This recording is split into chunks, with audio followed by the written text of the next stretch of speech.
Nouvelles héroïnes. Elle est une nouvelle héroïne qui se tient debout sur le parquet du cours de danse, sur la pointe de ses pieds, une jambe tendue derrière elle, tandis que son bras s'élève vers le ciel. Son corps est parfaitement aligné et tout son corps prend sur le sol un appui d'autant plus solide qu'ainsi en équilibre, tout son poids porte sur sa jambe, métallique.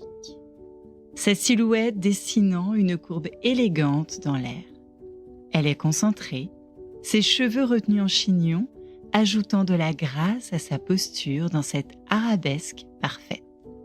Mais avant de réaliser cette position irréprochable, il en a fallu du travail, à commencer par celui de sa maman, lorsqu'elle a dû mettre au monde Maud, notre nouvelle héroïne. Mettre au monde Maud ne s'est pas fait sans embûches ni croche-pattes. Nouvelles héroïnes.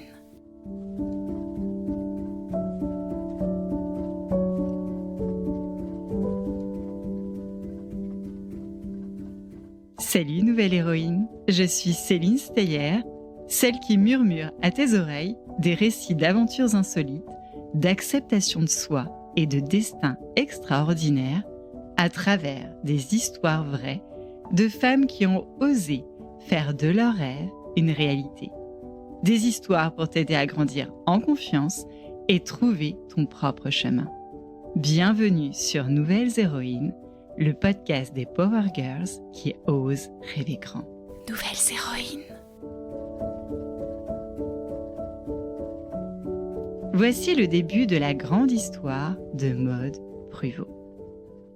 Dans le ventre de sa maman, Maud pouvait profiter en exclusivité de la compagnie de sa jumelle. Une sœur encore ni grande ni petite. Peut-être piquée des hannetons, Maud et sa cobidon avaient décidé à 6 mois et demi, à peine de grossesse, de pointer le bout du nez à leur maman au dernier jour de juillet 2008.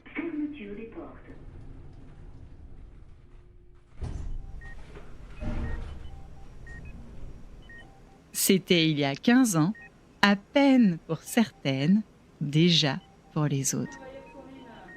C'est donc 3 mois avant le terme usuel d'une grossesse que Maud et sa sœur se manifestent un peu trop en avance. Maud pointe le bout de son nez et met son premier cri. Ses parents, émus, sont seuls à l'entendre. Ils ne voient pas, encore en creux, la jambe nécrosée de Maud qui inquiète en premier lieu les médecins. Avoir un membre nécrosé n'est jamais une bonne nouvelle. Cela signifie qu'une partie du corps n'a pas reçu assez de sang et commence à mourir. Maud n'était encore qu'une escalope panée que déjà dans le ventre de sa maman, sa jambe droite était morte. Ayant enfanté, la maman de Maud, de retour dans son lit, rayonne bien qu'épuisée.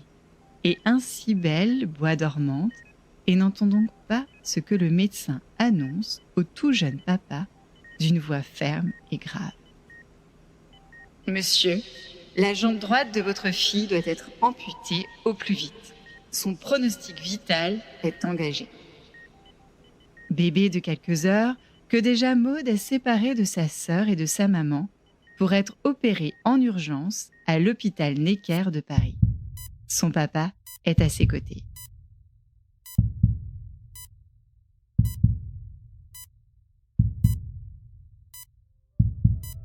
Maud retrouve sa sœur quelques semaines plus tard et toutes deux passent 3 mois à l'hôpital, le temps de reprendre des forces. Une batterie de tests rythme leur journée, que résonnent caisses claires, tambours et cymbales. Pourtant, Maud ne réagit pas comme sa sœur. Un test attire l'attention des médecins. Tiens, l'ouïe de Maud est à surveiller. Revenez dans 1 an, nous ferons des nouveaux tests auditifs, annoncent les médecins avant que les parents ne quittent l'hôpital. À la maison, si Maud réagit au claquement de portes et bruits sur le parquet de la maison qui provoquent des vibrations, elle ne répond pas à la voix de ses parents.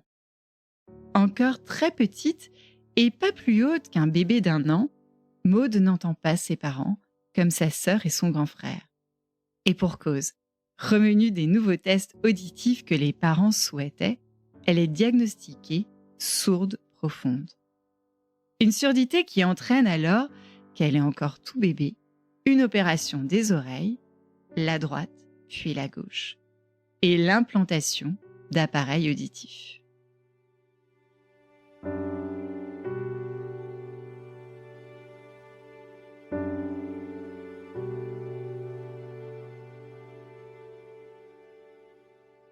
Alors que sa sœur jumelle fait ses premiers pas, Maud doit attendre que le moignon du genou soit formé pour qu'on puisse lui ajouter une prothèse comme nouvelle jambe. Maud n'attendra pas que la prothèse la protège pour essayer de se lever et elle commence à marcher en s'appuyant sur cette petite jambe, toute droite et sans genou. Ses parents font le choix dès son plus jeune âge d'inscrire Maud dans la même école que ses frères et sœurs. Si elle est moquée par les autres, son grand frère la défendra et elle pourra jouer avec sa sœur, se disent-ils. À l'école maternelle, Maud enlève sa prothèse quand elle fait la sieste, ce qui peut surprendre certains de ses camarades de dodo qui, le soir venu, racontent à leurs parents. « Maman, papa, Maud, elle a enlevé sa jambe aujourd'hui. C'est possible ? Comment on fait ? Ça fait mal ?»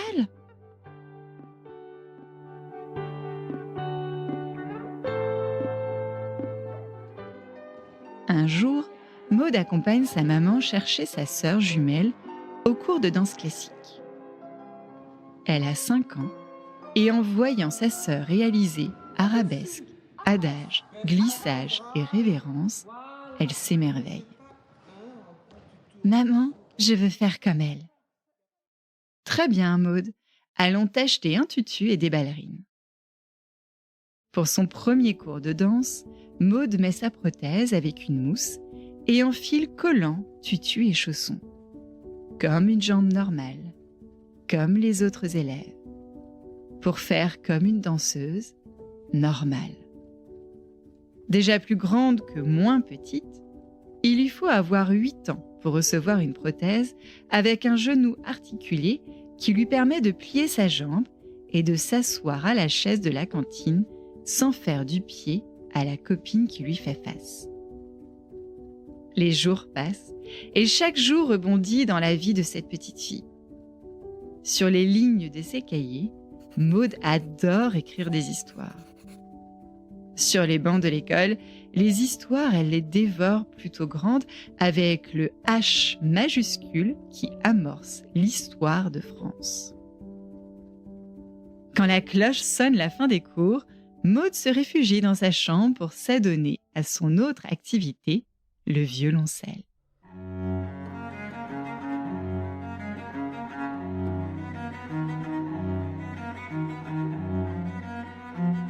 La surdité de Maud lui fait détester les sons très aigus, mais vénérer les sons vibrants, puissants, généreux et opulents que produit cet instrument aux cordes épaisses, presque plus grand en taille que la jeune Maud.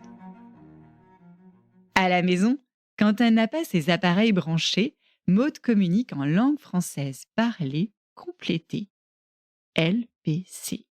Ainsi, elle lit sur les lèvres et distingue les syllabes des mots. Un jour de sa 11e année, Maud participe au sein d'une association à une réunion avec d'autres personnes amputées d'une jambe. Ce jour-là est l'occasion d'une belle rencontre avec une jeune athlète paralympique qui pratique l'athlétisme et plus particulièrement le saut en longueur et la course du 200 mètres. Cette athlète porte une prothèse de course qui est bien différente de celle de Maud. C'est une longue tige, courbe et flexible, à la fois légère et solide, et qui s'ajuste au plus près de sa cuisse pour trouver l'angle d'inclinaison qui amortit les impacts au sol. Avec une telle prothèse, il est possible de courir et même plus vite que ceux qui restent sur ses 2 pieds.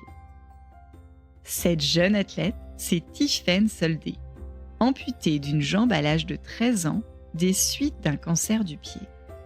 Elle éblouit Maud, qui, la voyant, s'exclame « Oh, elle est magnifique, elle est sûre d'elle, je veux être comme elle ».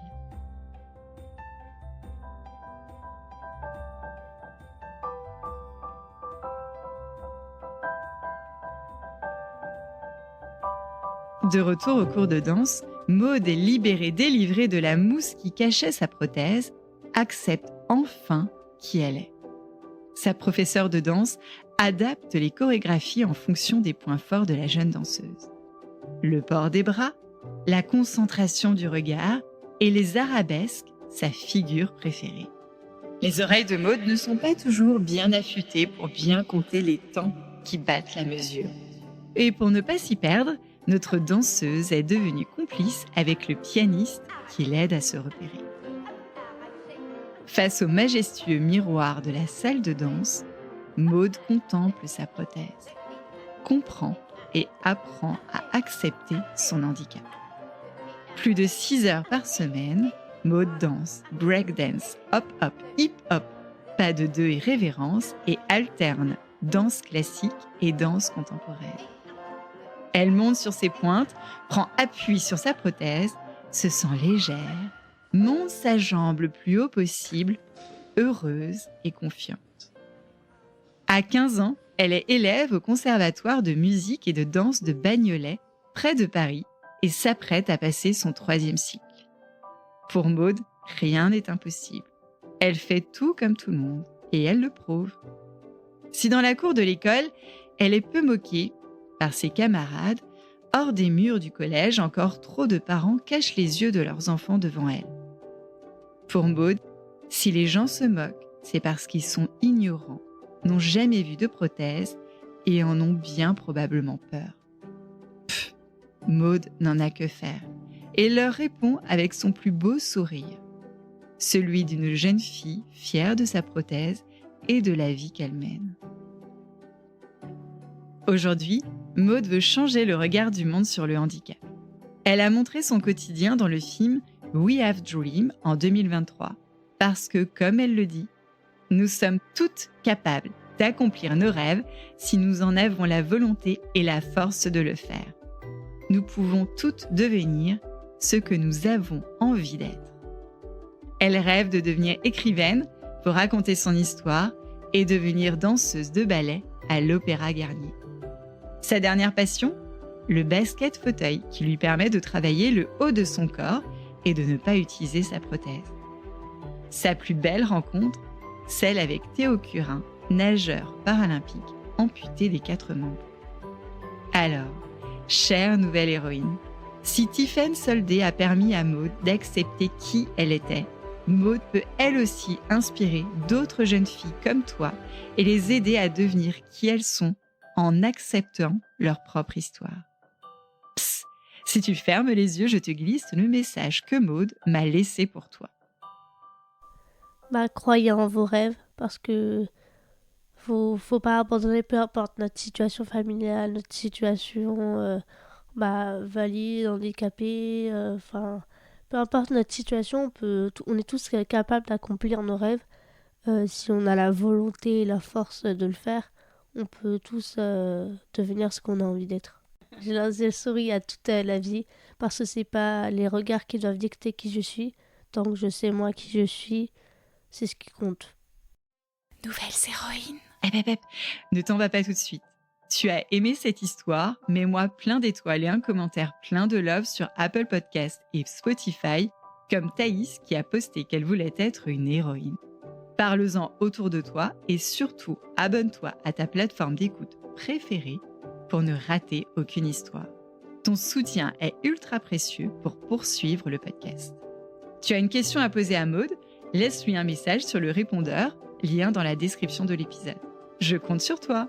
Nouvelles héroïnes.